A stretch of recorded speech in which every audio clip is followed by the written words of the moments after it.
quantidade de carros nos grandes centros é cada vez maior e a poluição também.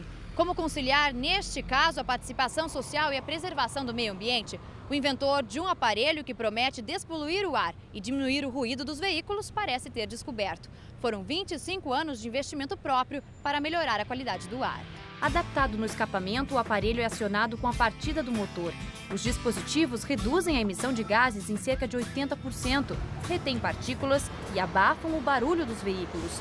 A sujeira que iria para a atmosfera fica retida e pode ser reaproveitada pelas indústrias de cimento, de acordo com o inventor. O despoluidor do ar, ele movido a vento, ele foi criado que quando você aciona o motor, vai acionar o dispositivo, que com esse processo vai esfriar a fumaça e vai lavar, vai reter dela gás, partícula e ruído que o motor emitiria. Isso aí tudo é matéria-prima, que em vez de poluir o meio ambiente, ela pode ser utilizada. Eu tenho um outro projeto que está atrelado ao projeto Despoluidor do Ar, que o que reteu no despoluidor do ar vai ser captado e ser levado para uma indústria. Essa indústria vai fazer a transformação do lixo, mais esse produto aqui, juntando com uma química, fazer placas aglomeradas de casa pré-fabricada, que é uma alternativa também para o lixo,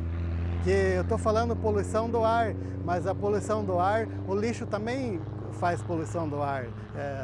No fermentar, ele cria gás. Do lixo você recicla e o que sobrou é matéria. Essa matéria vai ser anexada ao produto que sobra do escapamento e vai ser anexada a uma química que também tem no lixo. Um produto que está no lixo vai ser feita a química para fazer a prensagem do aglomerado. O despoluidor realiza ainda uma outra ação ao entrar em contato com o vento. Ele pode ser instalado no interior ou na parte externa de todos os veículos, inclusive bicicletas. O objetivo é captar o ar da atmosfera e devolvê-lo 90% mais limpo. A ideia é que cada carro venha com o aparelho. Assim, daqui a 10 anos, a realidade pode ser diferente, pois quanto mais carros, ônibus e motos, melhor a qualidade do ar. Olha, eu te cito um exemplo de São Paulo, por exemplo. São Paulo se faz rodízio, principalmente no inverno, que abafa e a fumaça baixa. Esse é o efeito estufa, literalmente, né? Então, em vez de ser usado o rodízio de veículos por placa, usa-se equipamentos, coloca-se equipamento nos veículos e não precisa parar a circulação, não precisa parar o consumo de petróleo, nem nada. Simplesmente vai andar e vai emitir, mas vai sugar também, vai reter, então não vai ficar suspenso no ar. Pela invenção, recebeu o prêmio Paraná Ambiental Qualidade do Ar. O aparelho foi patenteado em 2002 e atualmente Isaac busca parcerias para viabilizar a implantação. De acordo com ele, essa é a saída para fazer com que o desenvolvimento continue, só que aliado à preservação da natureza. Agora está na seguinte fase, foi testado, foi patenteado, foi testado os protótipos, tudo o que é preciso. Agora está na fase de ser construído aparelhos pilotos para certificar. Mas esse construir não é mais o inventor quem faz, agora é a sociedade, agora quem tem que fazer isso é os órgãos públicos. Enfim, é uma coisa inédita, porque até hoje só se fez o seguinte, fez o motor, fez o escapamento e jogou a fumaça para fora. O despoluidor do ar é para reter isso, então é uma alternativa que está aí para ser juntado em parceria com a iniciativa privada ou com o órgão público ou quem quer que seja que está interessado na conservação do meio ambiente por essa área, fazer uma parceria e bancar custos. Alguém tem que fazer alguma coisa pelo planeta, pelas pessoas, pela natureza, enfim, alguém tem que fazer a sua parte, eu estou fazendo a minha. Eu quero que deem continuidade na minha parte.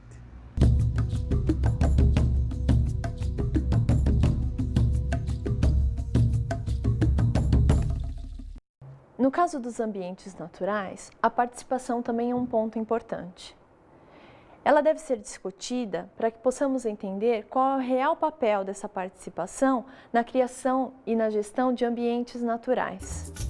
Vamos tratar agora da gestão de unidades de conservação. A questão comumente discutida é entender se essas unidades de conservação devem receber planos de sustentabilidade. Alguns defendem que essas áreas devem ser estritamente de preservação ambiental. Outros, por sua vez, defendem que as comunidades devem ser inseridas no processo de proteção desses ambientes. A sustentabilidade é uma possibilidade e, por isso, as comunidades locais devem ser inseridas nesse processo. Essa é uma forma de fazer com que a participação seja efetiva, consolidando assim os objetivos tanto da Agenda 21 como da sustentabilidade. Durante muito tempo, as populações indígenas, os caiçaras, os pantaneiros viveram uma relação intrínseca com os seus ambientes. É nesse sentido que falamos em coevolução, ou seja, ambiente e homem evoluíram numa mesma sintonia, numa mesma linha paralela. Isso significa dizer que ambos evoluíram juntos. Ou seja, essas comunidades possuem uma relação muito forte com esse ambiente e se reconhecem a partir desse ambiente. Isso significa dizer que essas comunidades construíram relações históricas com esse ambiente e o reconhecem em todos os seus sentidos. Ambiente e comunidade só são o que são porque se construíram juntos. É por isso que em planos de sustentabilidade, as comunidades locais, as comunidades tradicionais, devem ser inseridas no processo de produção. Ou seja, essas comunidades possuem conhecimentos tão antigos e regionais sobre esse ambiente, conhecimentos sobre a biodiversidade, sobre a produção de produtos, de remédios. Todos esses são conhecimentos que foram construídos a partir dessas relações. Retirá-las desse ambiente, então, seria favorecer um esquecimento desses saberes tão populares, desses saberes tão locais, que poderiam auxiliar num plano de desenvolvimento que levasse a sustentabilidade como ordem. Retirá-las desse ambiente seria, portanto, uma grande perda de etnodiversidade. Ao mesmo tempo, essas unidades de conservação estão, em geral, muito afastadas do poder deliberativo. Isso significa dizer que muitas vezes as políticas públicas e as decisões que são tomadas para a sustentabilidade desses ambientes não refletem a realidade desses locais, porque muitas vezes as desconhecem. Nesse sentido, as populações locais, através da participação, teriam um importante papel. Elas poderiam auxiliar e ajudar na construção de políticas públicas mais efetivas para esse ambiente, que reconhecessem as reais necessidades e as potencialidades desse ambiente. As potencialidades tanto no trato e nas questões relacionadas à sustentabilidade, como também na produção de materiais, na produção de remédios e na conservação da biodiversidade desses locais. Além disso, o Estado não teria a possibilidade de fiscalizar essas áreas de forma correta. Isso principalmente por estarem muito afastadas dos grandes centros, por serem áreas muito grandes e também pela falta de efetivo que seria suficiente para essa fiscalização. Nesse sentido, as populações locais também teriam o seu papel. Elas poderiam funcionar como fiscalizadoras dos processos de sustentabilidade dessas áreas. Para isso, os governos precisam favorecer a capacitação desses indivíduos para atuarem ambientalmente de forma sustentável.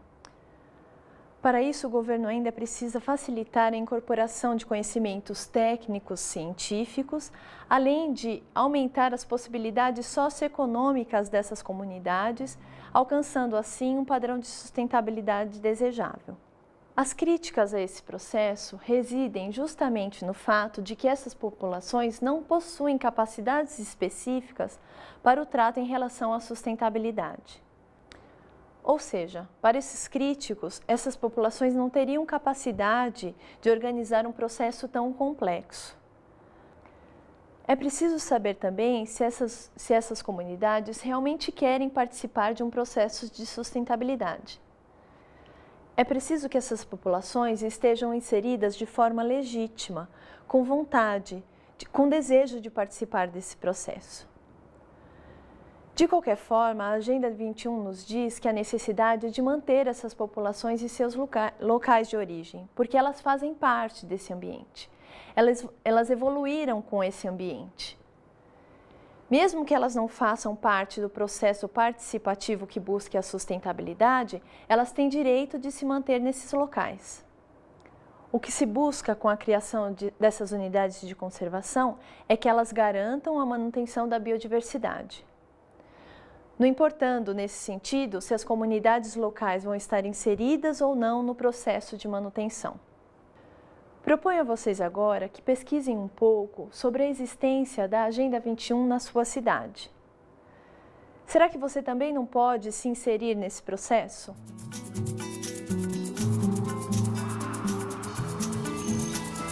Estudar é educar.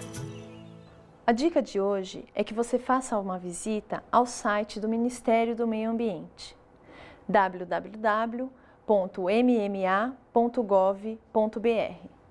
Nele você vai encontrar a Agenda 21 completa e conhecer um pouco mais sobre o tema.